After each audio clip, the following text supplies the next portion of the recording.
Good morning, world. I'm Steve Rao, the host of Pod and Roku TV's World Edition, and I greet you live from Mooresville, North Carolina, the eighth largest state in the United States of America.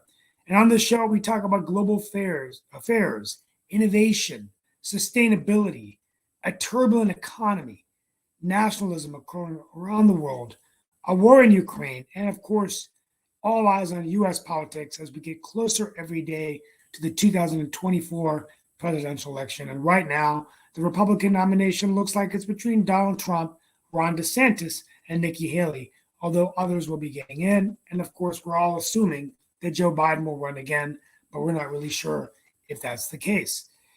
A couple of things we're going to talk about, but I do have some breaking news to share with my Pod TV and Roku TV family, and you're going to be the first ones to know. We're going to talk, first of all, about Russia's move into the another city. I'm going to just read the name real quickly. Russia is looking at invading Bakhmut in the west, and we're going to be talking about that. Republicans in 14 states have introduced bills targeting drag shows, and we're going to talk about what these bills would do. We are going to talk about the debt ceiling. We've talked about this in David Walker's show, but grim news that the debt has continued to grow faster than expected, and once again, looking at a government shutdown in July. The gunman in Buffalo from last May's massive shooting has been sentenced to life in prison. And we're going to talk about other issues as well. But here's my news of the day, and I'm very proud of this moment. But for the past few weeks and months, I have been working behind the scenes with the Biden administration, the Small Business Administration, and the team of Director Guzman, who works for President Biden and is in charge of the Small Business Administration, along with Gabe Esparza, who's the head of international trade. They were looking in the United States of doing an Indian American diaspora with the embassy, the Indian ambassador, the embassy, members of the cabinet, leaders from around the country, and of course, North Carolina. Now, we were competing against large cities, but I have been so tenacious. We were given about a 15% chance of winning this thing. And just this morning, I was notified by the administration that the event will be held in Morrisville in April. This is a huge win for North Carolina, probably the largest Indian diaspora event that's going to ever be hosted in our state. And I look forward to showcasing this event as we get closer. We've got the first planning call next week, but I had to share this great news. It felt great to be an elected official that was on the fringes of competing even with the Queen City, I hear, Charlotte. But the good news is we were able to convince them that we're a faster growing community, and it's always good that we have it in North Carolina. So we look forward to working with our partners across the entire state. But anyway, I had to share that good news with you. Maybe all those trips to Washington helped. But anyway, let's welcome everyone to the show. Thank you all so much for being with us today. We have with us Mark Lee, and we have Dan Worthington. Dan Lee New Roads. I do have a quick question for you. Well, actually, one that I'm a little bit worried about something that you just said and all in that space. And then, of course, I do want to know about this Indian event and the amazing parts of that. But I think I heard you say that there was going to be some bills around the state against drag shows. And I do remember that at one point, Tammy Faye Baker, that great Christian leader, actually came and judged one of those shows here in Durham, North Carolina. And there's a very popular event in Durham called the Beaver Pageant. And that is definitely folks that are dressed in that kind of way. And they are usually using it as a fundraiser for one of the environmental groups here, the Ellery Creek Association, and all in that. Are you actually serious? They call it the Beaver what? Happen again? That is not going to happen any more times or anything, because it's actually one of the more popular events in Durham, North Carolina. Now, see, Tammy Faye, it's a little confusing to me because she kind of looks like a drag queen, right? I mean, it's kind of weird, but it is that way with, I mean, the trowel and everything, right? like I said, it was interesting. That was several years back that she did come and she did judge the contest. I did not know that she was going to be judging the contest, but I do know that, like I said, that particular event is considered one of the signature events here in Durham, North Carolina. What is it called again? The Beaver Pageant. Well, I can go. That's funny. I can go. I can go. Mark, Let me go over a couple of things that the bill. Mark, we already have pornography laws. Yes, Lee, you were saying what? So the bill, We already have pornography laws. Kids can't buy certain materials at the newsstand. Kids can't go into strip joints, what have you. Why are we bringing this stuff into public schools? Yeah, Well, really. clearly- It was actually at a park. Value. I'm sorry. So guys, real quickly, these bills ban children from performances, block shows from public venues, or force places that host these shows to register as adult-oriented businesses. Arizona, Arkansas, Tennessee, and Texas, to name a few. Now, I know in North Carolina, That makes sense. there was a recent controversy in Apex where for the Pride Festival, they were going to do a drag queen story hour, and the cultural committee decided not to do that. And Mayor Gilbert, who's a moderate Democrat, actually signed off on not doing it and got a lot of flack. But it's quieting it down. But the premise was they just didn't want young children exposed to this. So Smart idea. yeah, I mean, I don't know. Steve? I'm sorry, It's Steve? improper. It's improper.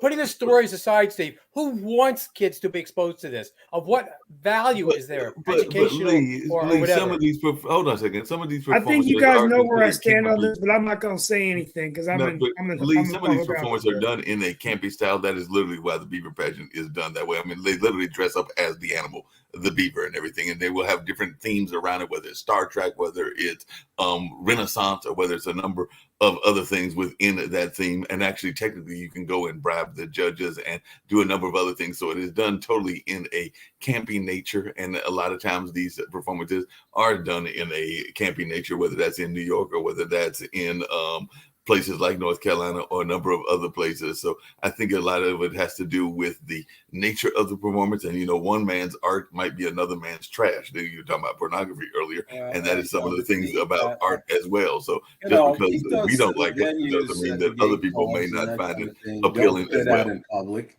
I mean, what's the point of putting out in public? It really does. I mean, there's already the RuPaul show or whatever the heck on TV. That don't spread that trash. You don't need to. If people want to watch it, they can watch it, but keep it out of the sight of children and minors. It's just really not in good taste. You know what I mean? Well, And anyway, Mark it and is- Steve, studies are coming out now how far behind kids are in math and in English because of the pandemic and other things.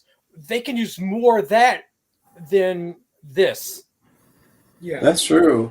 Well, like I said, think honestly, guys, I mean, like I said, I can understand why people would do this, and Can you explain to me? Because I cannot.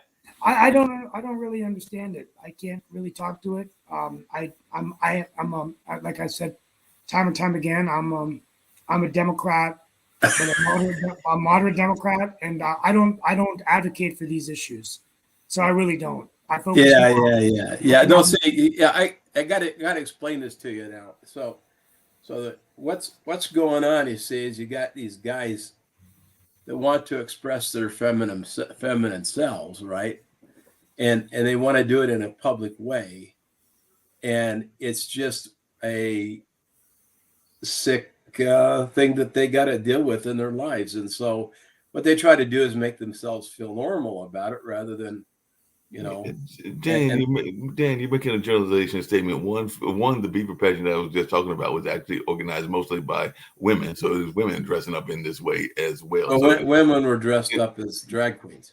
Women were dressed up as, like I said, in different kinds of ways of being costumed and things of that nature. It was done as it wasn't cross-dressers. It was mostly. Mark, there's a big difference. There's a big difference between costumes like in The Wizard of Oz and where they're sexualizing it, putting microphones down their shorts so kids have to speak into their genitals and shove dollar bills in there. There's a big difference. No, there's a difference between those kind of shows, and like I said, that is not the type of show that particular event is. I don't know of any public drag events. The one that Tammy Faye judged was actually at a city facility. It was actually the Durham Armory when that Mark, was like several years back. Can we all agree on this? Can we all agree on this? Any show that cannot be broadcast on regular TV with being censored should not has any place in a public school. Well, the public schools, but a lot of those shows that I have heard about are not necessarily in the public school. Even some of those ones that no, I Steve understand. was referring to that was in the library, they were in a number of other types of facilities. Any shows and materials we present in a public school to kids that we expose them to on or off school facilities should be able to be broadcast on ABC, CBS, all the major networks during prime time with no censorship. Otherwise, that means it's not appropriate for kids. Would you say the same thing about all the shootings and all the violence that takes place on our regular police shows? I don't condone shooting. I don't condone shooting.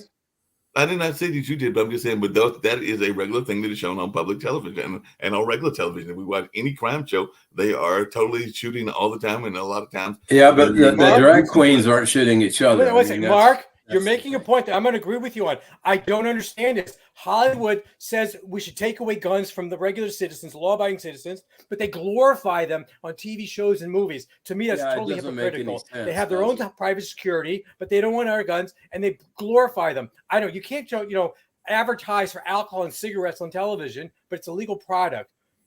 Over here, they're glorifying it, but to what end? I don't get it. Stop glorifying violence. That's the end. Make money. Double standard exists there, because I do hear what you're saying, Lee. Because we glorify, bring back more shows like Bill Cosby. Don't glorify cigarettes, and then you see the whole notion of the Marlboro Man. But we glorify alcohol all day long and everything. So we definitely glorify alcohol and some of the wines and beers that are served. It's going to be very interesting. I don't know what Steve thinks about this, but there are a number of legal people, and we actually have a show that was yesterday. It's always on Wednesdays that is in that whole cannabis space, and as cannabis becomes more of a acceptable thing, are we going to see cannabis ads on TV? And I don't know what that final. I don't think we should see cannabis going to be and everything, but I mean, I would not be surprised. Cannabis is still federally illegal. CBD oils and other things advertised on our television and other things. Like I said, that's a media question and one that may come up even on our media show. But I would not be surprised in the least bit if that doesn't happen. But Steve, you're a political person, so do you think that that's going to ever happen, that we're going to see those kind of things advertised on television? So I'm going to toss it back to you. I don't know. I mean, I do know that from an entrepreneurship perspective, there have been these emerging companies in cannabis. I know that the former governor's son, Beverly Perdue, was the only female governor of North Carolina. Her son, Garrett Perdue, who is a friend of mine, but I haven't seen him in years. I think he moved to New Bern, lived here in Cary for many years. I think he has a venture involved with cannabis. So I think anything that's targeted towards patient care, medicinal purposes, cannabis could potentially be. But Dan Worthington probably is correct. Federally, it's not allowed. Now, some states are legalizing marijuana. I know that North Carolina, actually, that's one area where both the Republicans and Democrats, I think, have worked together in North Carolina. And Mark, I don't know, that's something we want to look up, but I think they've legalized it in North Carolina, or they're trying to do it. Steve, but I do have a question. How does that work? Federally, something's illegal, but state-wise, it's legal. And other times, federally, some things are legal, but states make it illegal. Why this inconsistency between federal and state law? Well, typically, federal law would preempt any state law. That's not true, because we see the Second Amendment. Federal law says it shall not be infringed, and states and cities are infringing day and night. But Lee, along those same lines, didn't we just have a recent regulation and a recent ruling that said that a certain law needed to be overturned and everything, that being the abortion law? But now we're asking the states to take over, and that means the different states are going to have different views. Mark, there's a big difference. The federal government is not making a law. They're just saying it's none of our business. There's no federal law about abortion. They're saying none of our business. It's not in the Constitution. They're not taking a stand. Well, Second Amendment, they're taking a stand. Marijuana, they're taking a stand. But if they codify it, which is what some people want to do. No, they're not codifying it. Yes, they didn't codify it. I understand your point, Mark, but they didn't do that yet. But there is argument. Well, I don't understand. I don't know, Lee. I think Typically, the law of the land says that if there are federal laws, will always preempt over state law. So how do states make marijuana illegal? I don't know. I'll have to figure Dan? that out. Well, what most of the states that I know, well, except for a few crazies like Colorado and California and places, even Utah has made certain medicinal uses of marijuana legal, especially the oils, because of they help with seizures and a couple of other things. So medicinal use has been approved by the state legislatures, and Utah is one of the most conservative states in the country. And so if something has a legitimate, the problem is in California, all you have to do is go in and complain that you have headaches or something, and in one of these sweatshops, they sign off on a marijuana card. You can get your marijuana card. But Dan, in some states, it's not even the case. It's recreational. New York and New Jersey, I think. Yeah, and it's, again, federal law prohibits it. Biden is saying, well, we really ought to admit it. And that's done because for political points among all the doers. And so he seems to think that a majority of American people support the legalization of marijuana. So he's following the polls, right? But legally, the U.S. law prohibits the use of and has not legalized the use of marijuana. Hey, Nick, what's your thoughts? You're a lawyer and everything. I know you're doing more pension attorney kind of law, but you've definitely been involved in that space. I want to say that there are more states than actually Dan is saying that have legalized marijuana and all of that space. But what is your thoughts about why states can have the rules to Lee's question and others are not having those same rules? So it does seem like there is not a uniform method of talking about the issue, and a lot of people are concerned about it because of their health issues or whatever. But Lee, Nick, before you answer, we came up because states are making laws to legalize things that the federal government is saying is illegal. There's an inconsistency there. Well, the federal law usually supersedes any state law. Yeah, it's inconsistent. I mean, it's a question of enforcement then, I actually had a case that's in a federal district court that they would not recognize Colorado's, they threw them out of bankruptcy court, believe it or not, because that's a federal court that did not recognize the legalities of these controlled substances.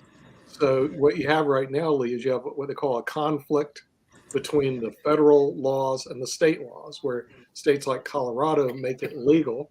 So if a Colorado state trooper comes to see you, they're not going to do anything. But if a federal FBI agent comes to see you, they'll arrest you. Now, the real problem that they have, at least this is the arguments by the federal government why they won't enforce it, is they believe in jury nullification. They believe, well, if we go to a jury that they'll nullify it, which is kind of a stupid argument because most cases today don't go before a jury anyway. It's decided by operation of law. Less than 7% of civil cases will actually end up in front of a jury.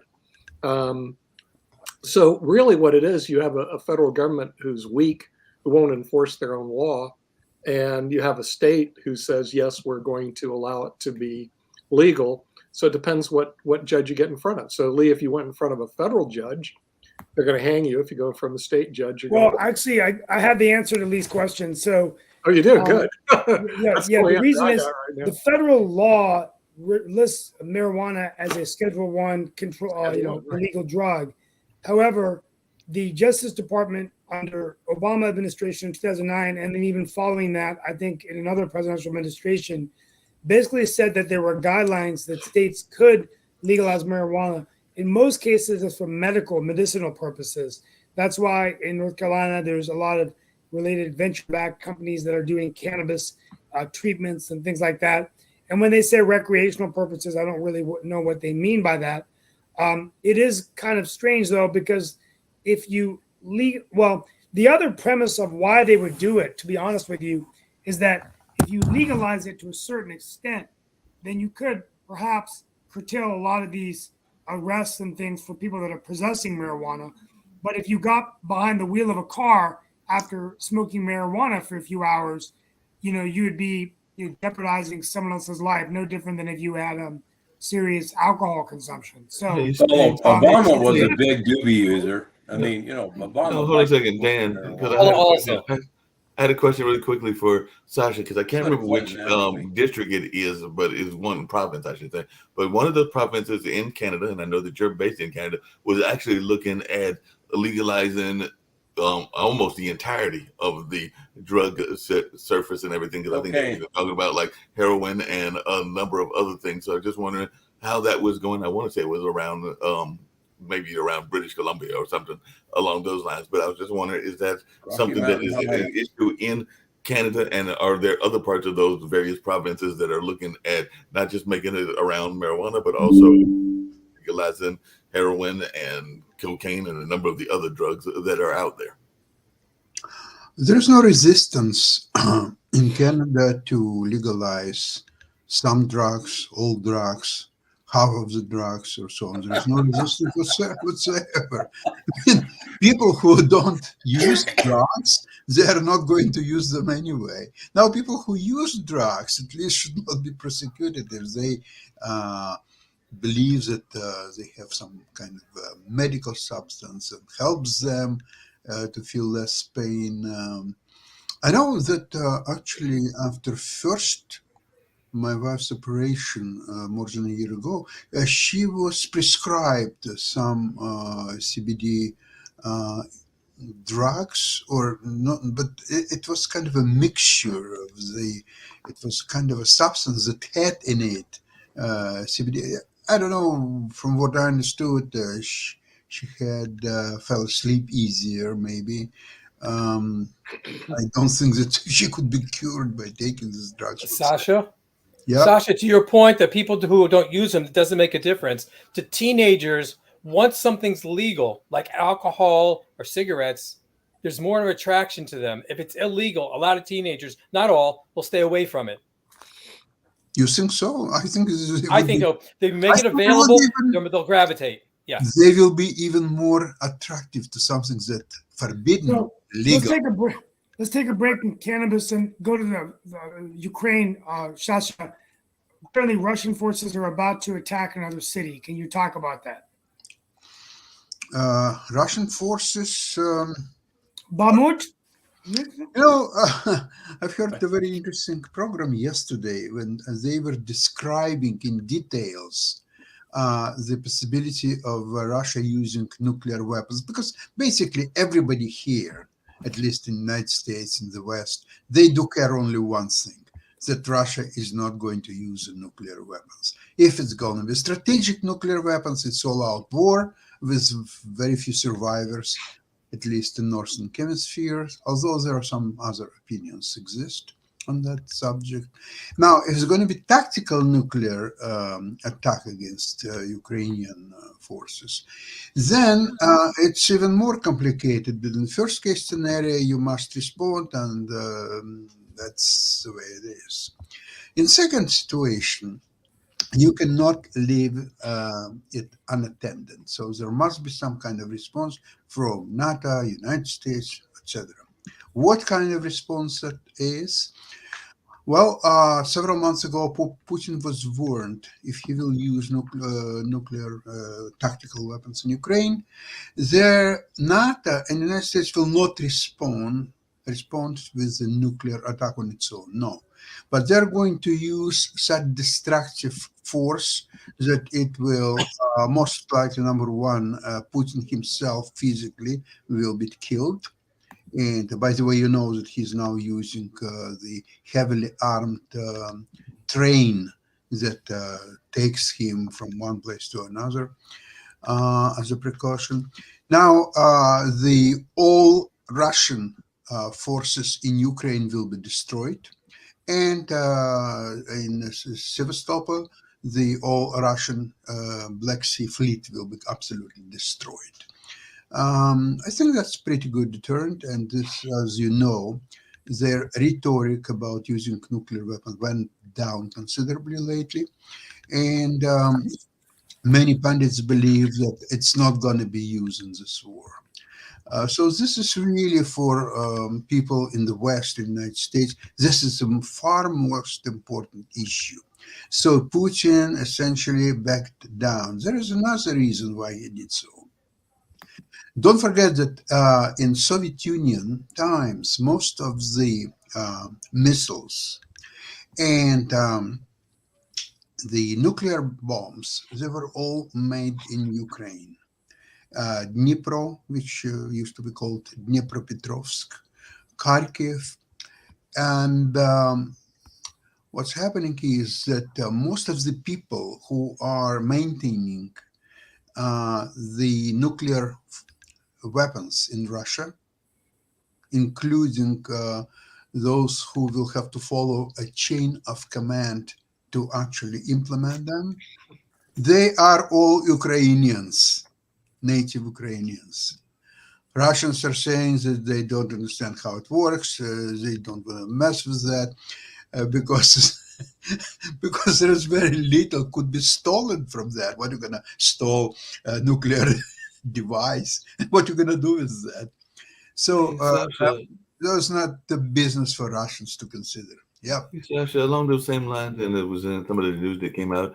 Apparently, and I don't know how you can win a war if you're losing all your tanks, but apparently, Russia army has said that they have lost more than half of its tanks in Ukraine, and apparently, the EU is renewing its ban on the sales of a very important item. We all need one in our house and everything in that nature. But apparently, there's a ban on toilets to Russia on that war anniversary. So I just wondered if you had any thoughts about the loss of tanks and the fact that maybe Russians won't have any toilets anytime soon either, because apparently the EU thinks that it's important that we have a ban on that as well.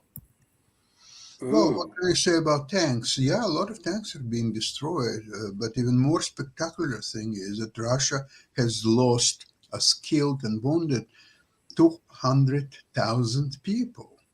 Think about something. Yeah. Afghanistan, Russia lost 15,000 people in 10 years.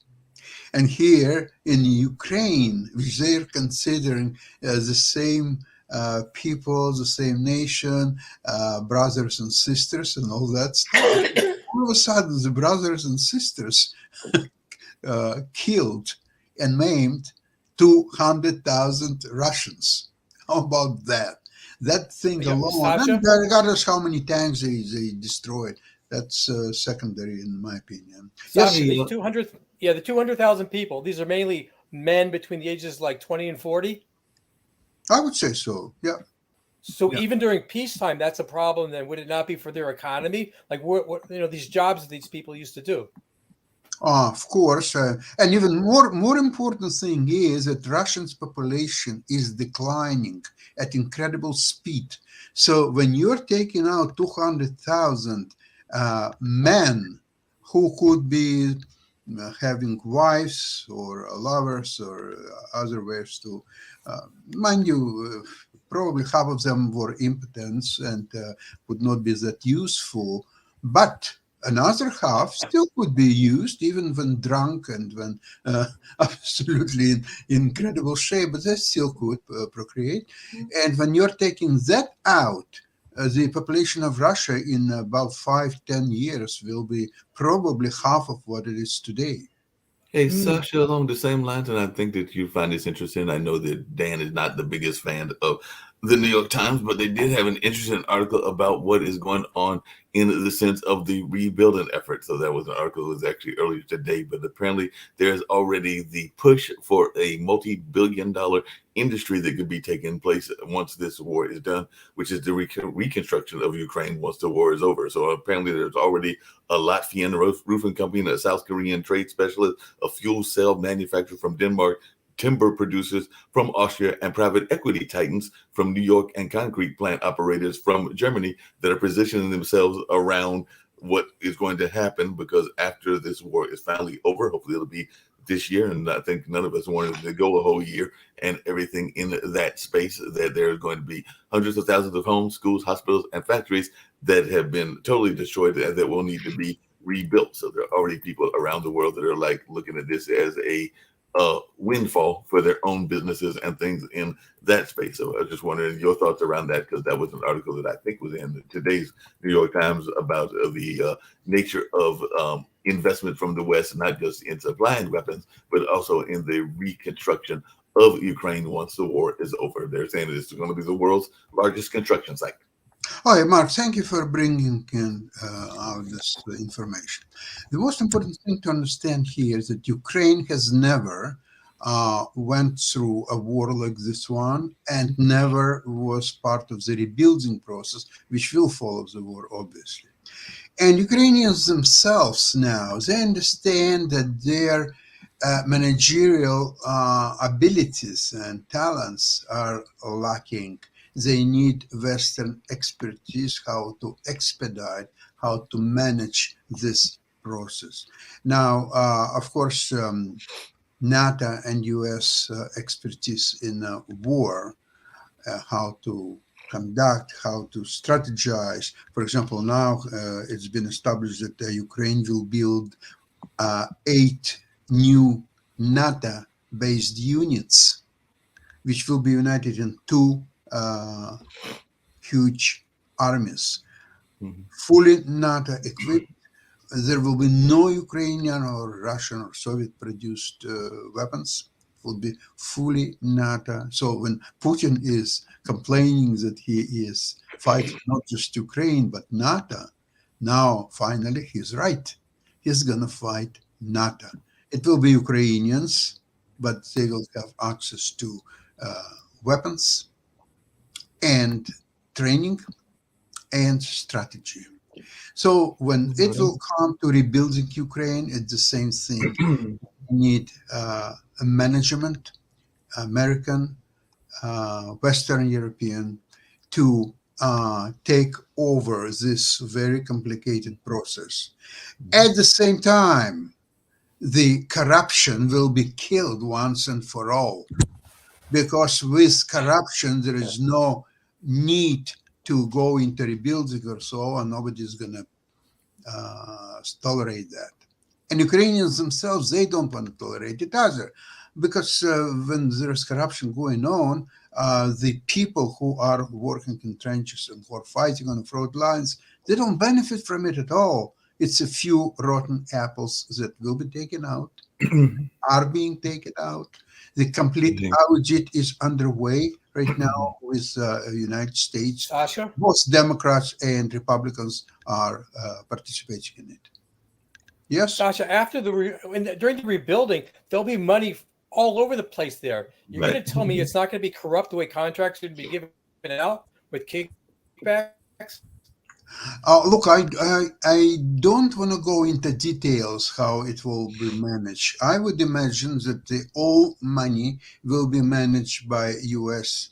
and European representatives. They will select the contractors, and maybe not Ukrainian contractors. I think there will be a lot of joint ventures between Ukrainian and Western building companies, contractors, and in that case, the all possible corruption will be taken down to zero or close to zero. The Biden family will be involved big time in reconstructing Ukraine, I imagine. Don't you think, Sasha? Biden, is he a contractor? Yeah, Biden's family, I imagine, will be involved big time. What is his exact position? Hunter's an expert in that. He's squeaky clean. Oh, yeah, his brother, too. I mean, he's... Well, along the same lines, I hear what y'all are saying, and definitely people may say that neither Trump or with Biden, 15% for the big guy with inflation. But I do have another world question I'm going to get to. I know we oftentimes talk, but we haven't talked enough. And I know that Nick will be glad to hear this. But China's in the news again.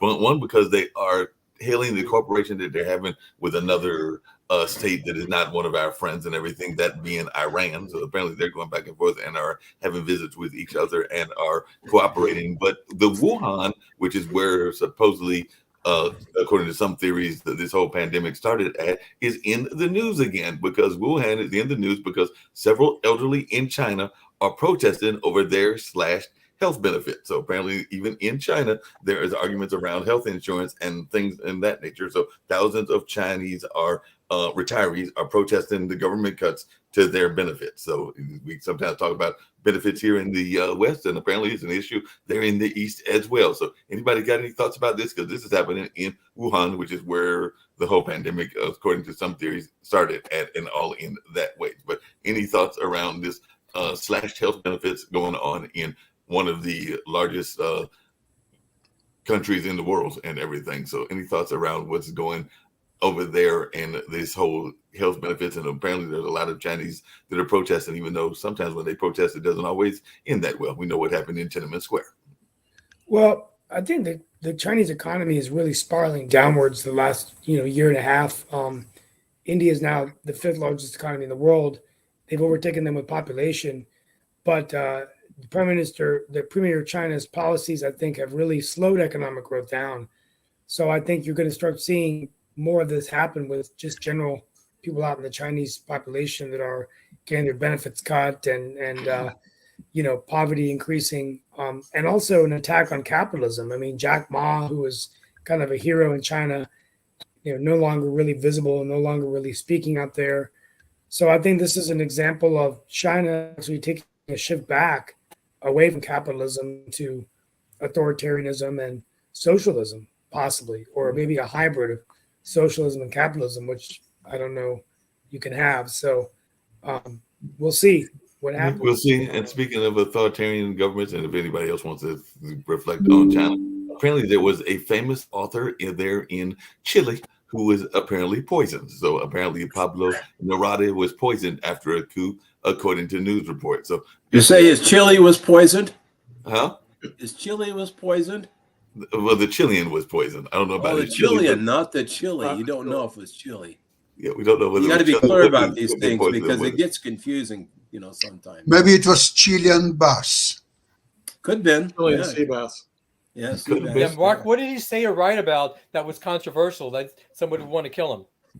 That is a good question. I mean, I'm thinking that let's find out what this exact poet was all about. But I mean, Chile has been one of the historically, I think, it's been considered a repressive government. I mean, there's several of those that are repressive in the Latin American countries. I'm imagining that he probably wrote about some things around freedom and liberty and things of that nature. But I'm going to look it up. Yeah, same thing that's happening in the United States now.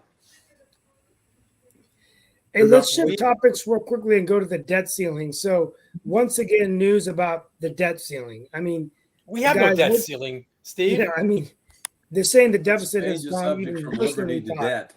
So potential government shutdown again in July. But now That would probably Republicans- be the best thing for us. But the Republicans in control of Congress, will they be willing to raise the debt ceiling, or are they just going to force a shutdown? And not without Shut down, man. compromise from the Democrats. Democrats created this problem. Spending. Well, I would disagree. I think Republicans have been spending way too much either. Oh, deficit's well, but the Democrats passed this irresponsible omnibus bill that created the problem. They knew they were creating the problem when they created it.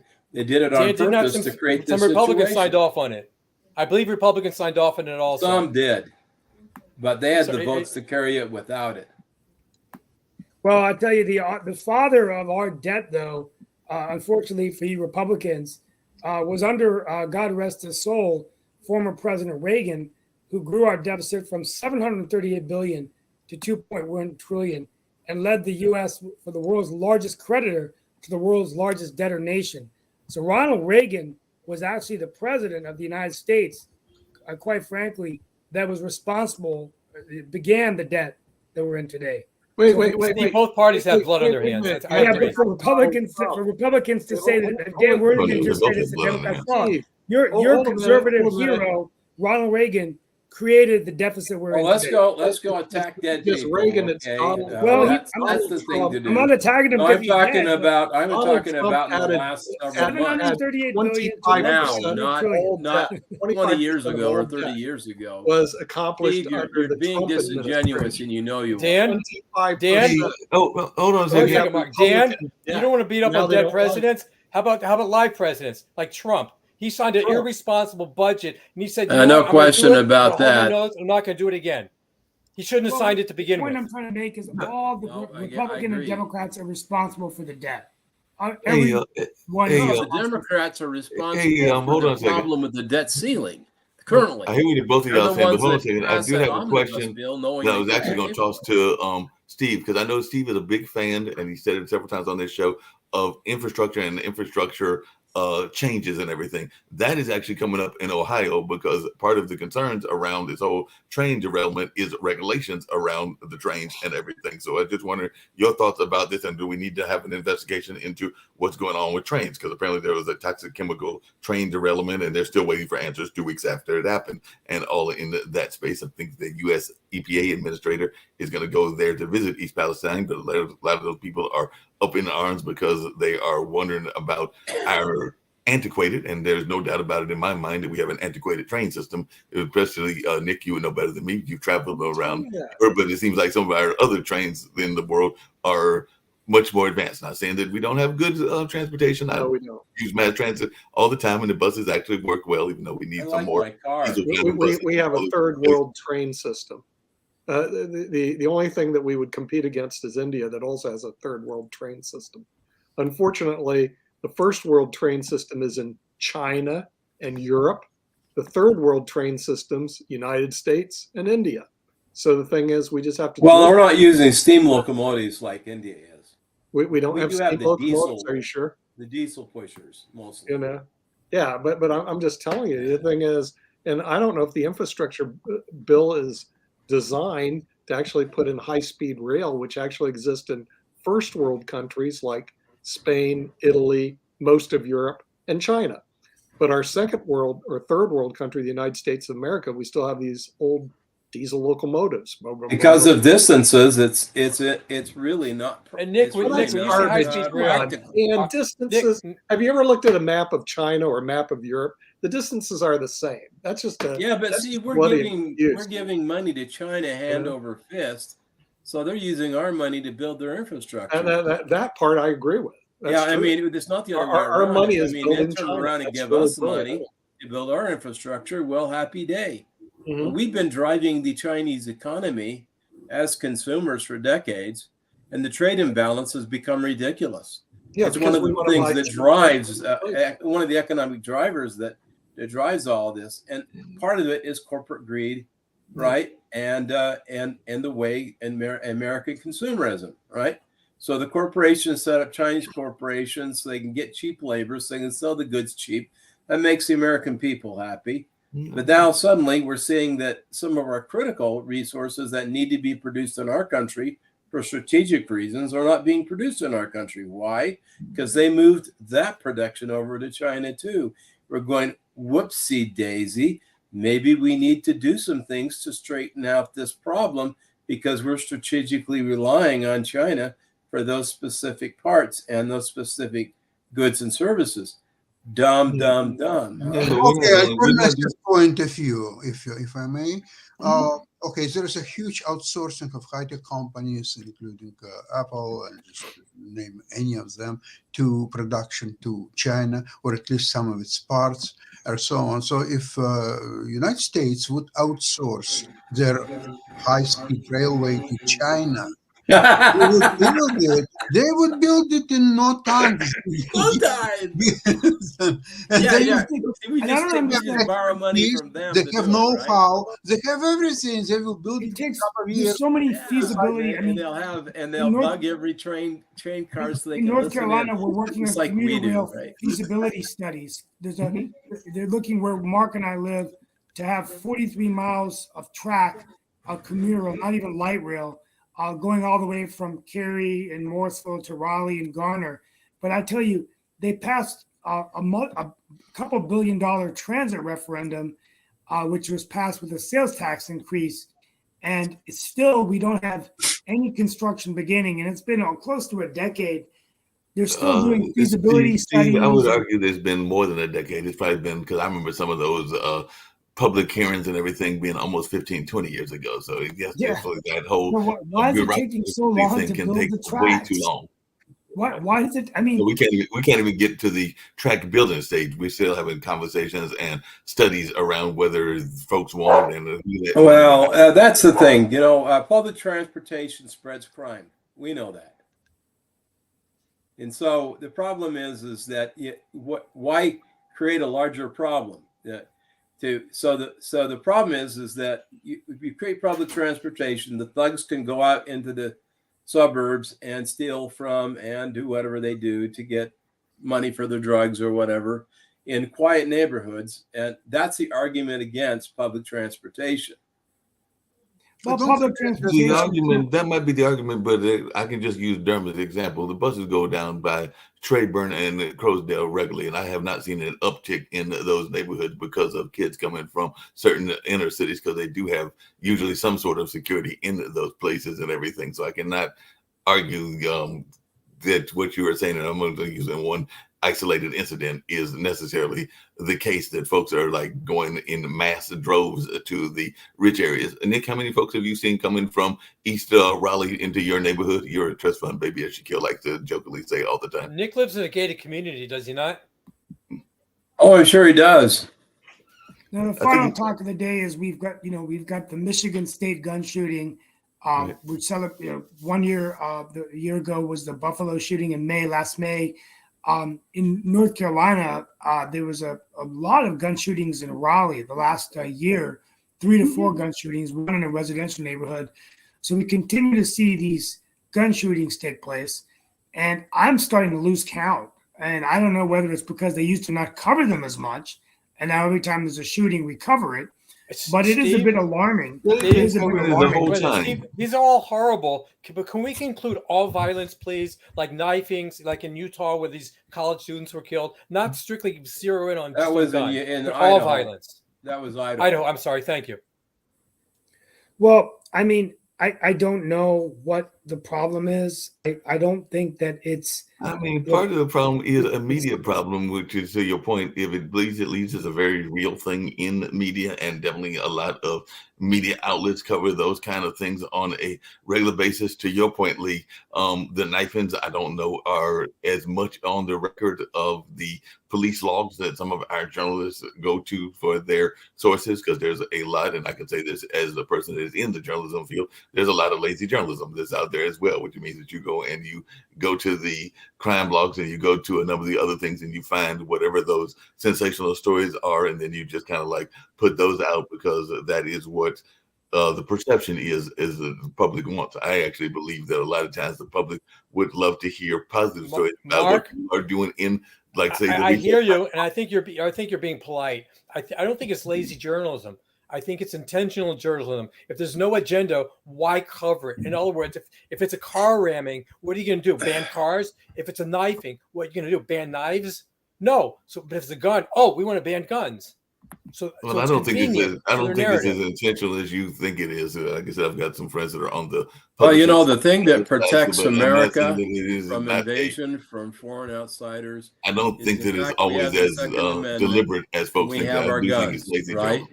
So, I mean, it's like, there are not a lot of gated communities in Utah. There might be some, and there is some theft in some of the poorer neighborhoods, but there isn't to the great degree you see it everywhere else. And why is that? Because the average Utahn has 7 guns, right? It's like, No, but Dan, to that point, you Dan, can go but- if you want to, but buyer Dan, beware, but to right? that point, if we were to watch the prison system and all along those lines, we would think that the vast majority of people of color are in the vast majority of the criminal aspects. And I'm not saying that there is not some criminal aspects. I'm not saying that there's not some criminal aspects in the minority community, but I'm also saying that a lot of people that are in other communities are able to get away with things because they have better lawyers and they have better access, and they oftentimes are doing the crimes. You might be right about that.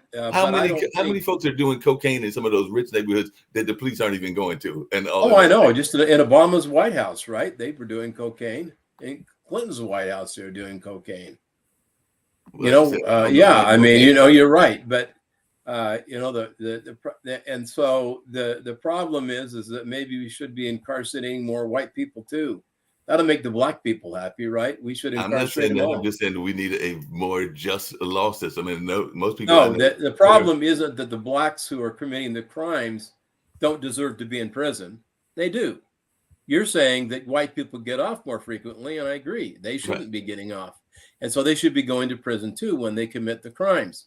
But that doesn't excuse the black people who commit crimes from not being incarcerated. They deserve to be there because they committed the crime, right? No, and that we agree on and everything. Hey, I know that we got this thing on. I'm switching slightly, but we've been jokingly saying, because I saw what Nick put on Steve's banner and everything, but folks are looking at Biden, and apparently he's got his physical coming up, and the former Obama doctor, speaking about Obama, said that he is concerned for the president's health, and he's not a young 80, is what the former Obama doctor said. And apparently in an article I read recently, apparently Jill's not all that thrilled either. No, Jill is giving him the ultimatum. Does not want him to run and all in that space. So I was just wondering what our thoughts are. Is Biden necessarily going to run? I mean, he's getting his routine medical exam as he possibly Biden thinks he's doing a good job. He's convinced himself in his own head that he's doing a good job. Jill knows he's embarrassing himself. Well, I think but he's the only, the polling does show, unfortunately, in this situation, I think he's a man who's, served his country by serving in the Senate, the vice presidency, and knows that if he doesn't run. No, he's been using this country. But if he doesn't run, decades. Donald Trump will win. But the only Democrat that can beat Donald Trump is Joe Biden. Well, but Donald Trump won't. Donald, I can run. tell you, I'll bet you $100 or more that Donald Trump will be the Republican nominee for president. How much more, Steve? How much more can you bet? Oh, I'll bet you a couple $100. I mean, it's a done deal. I mean, his base. I don't think he'll be the nominee. His base is okay. Look, in the primaries, the extremes of the parties that's the base. So think about it. If DeSantis and Nikki Haley and Pence and others get in, the non-Trump vote will be divided. This is a man that's got a multi-billion-dollar organization with feet on the ground already. So he's going to already have a head start. He's the front runner. The only way he doesn't run is if he's indicted, which they don't really have enough evidence. He's charged with a crime. They don't have enough evidence. So he'll win the nomination, and it'll be Donald Trump. Now, so that's the thing. If Joe Biden doesn't run, then, Donald Trump will win again. He'll be the president. Well, Joe Biden didn't win the first time, first of all. But he did, though. He beat Trump. No. He the election was rigged, and you all know it. Nobody knows that. Come on. But it's come okay. On. It's okay. I mean, what has happened has happened. Facts. Because the facts are there were no absolutely facts. Biden is the president of the United States. Absolutely. Did he beat President Trump in the election? The answer is probably not. But the electoral votes were counted, and those are the only ones that do count, right? And certified. So the election did go to Biden under very suspicious circumstances. Remember when we brought Brad Crone on, and he's my friend, and we're going to bring him back on here next week to talk about. There was also game-changing news in North Carolina, by the way, that a 25-year-old Anderson Clayton has defeated all of the establishments to become the chair of the Democratic Party. Quite amazing, and she was endorsed by all the candidates. But Brad Crone said, remember that? He said out of 5.5 million votes cast in North Carolina, they found 3 cases of fraud. Those 3 cases went to the courts, and you know how many they found? 0 cases of fraud. So all of those things that there's not even been a proven case in the millions of votes. I mean, actually, that the ballot stuffing has been proven. Well, did you ever watch the Mules documentary? 1,000 Mules or 2,000 or whatever. Jeff it was. D'Souza. Yeah. So and that explains what happened in states like Pennsylvania and Michigan and Wisconsin and Arizona, and probably Georgia, but I don't know. And so you can say whatever you want, Steve, but it's really hard to prove voter fraud when the Democratic establishment has processes to cheat. The Republicans could do the same thing, but then we'd have 105% of the people voting instead of the outrageous numbers that were claimed that voted that didn't, because we know that's statistically improbable, right? Sasha started smiling because guess what? The whole election denier thing for the Republicans did not work at all. Every single one of them lost. Well, it doesn't matter. It doesn't matter, Steve. And it took Tim McCarthy 15 votes. You think that this election denier thing didn't work? The point is, what actually happened. Was it true or false? The fact is, Joe Biden was elected by the Electoral College and certified as president. So he's president, right? Right. That doesn't mean that there game's weren't played. serious irregularities in the election. And just the ballot stuffing is one of those irregularities, right? And so I'm not saying, I'm not an election denier. I'm just an election explainer, right? I know how elections work and I know how statistics Because you've work. been listening to the fake news of Fox No, News. I happen to be a very, very bright and capable individual and understand how statistics work. And you Democrats have been lying your asses off in the media and telling people, American people, lies, hoping that this thing will go away. And yes, it's going to go away. It should go away. I don't think Trump should argue that anymore because the Electoral College did certify that and Congress did certify that election. That means that despite the vote, that Joe Biden is president, right? It doesn't really matter. So that stuff's all moot. So I agree with you but the irregularities really hurt democracy. It's what the Democrats have been saying, but in reverse.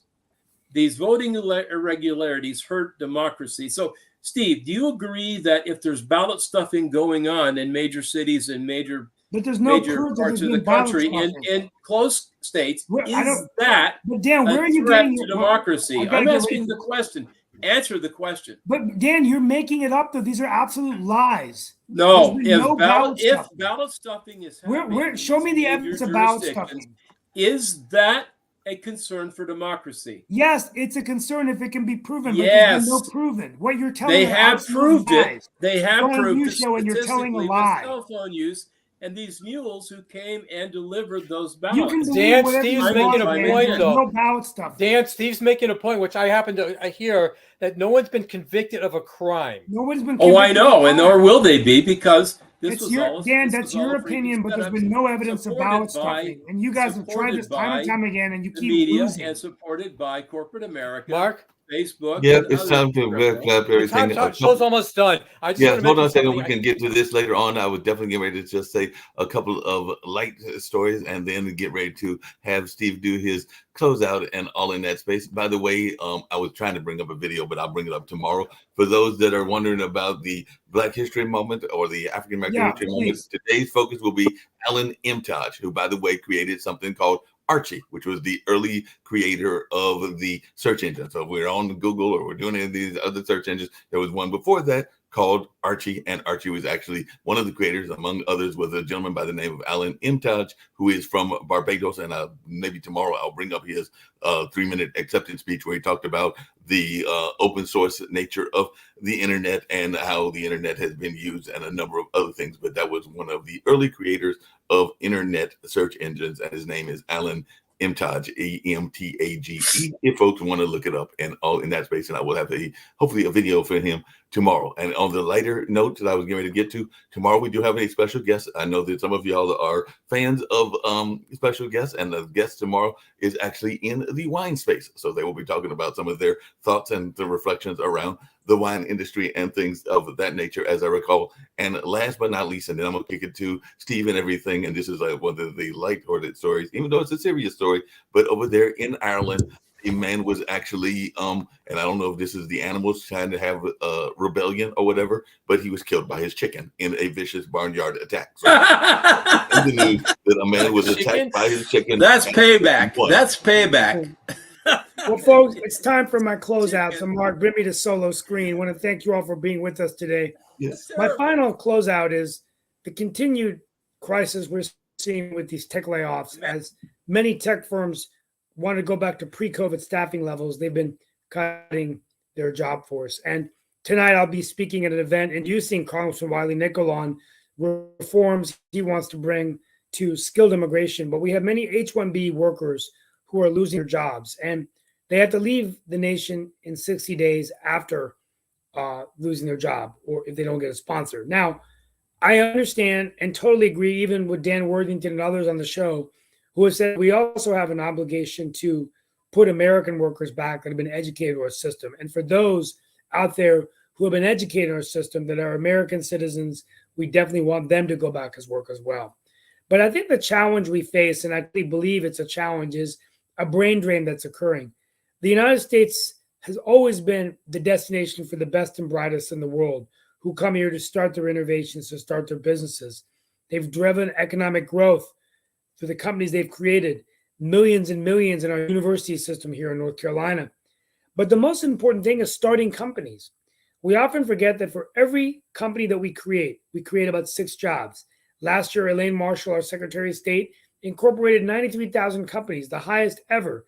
And for every startup that's created, that's jobs, 450,000 to the tune of maybe even more than that.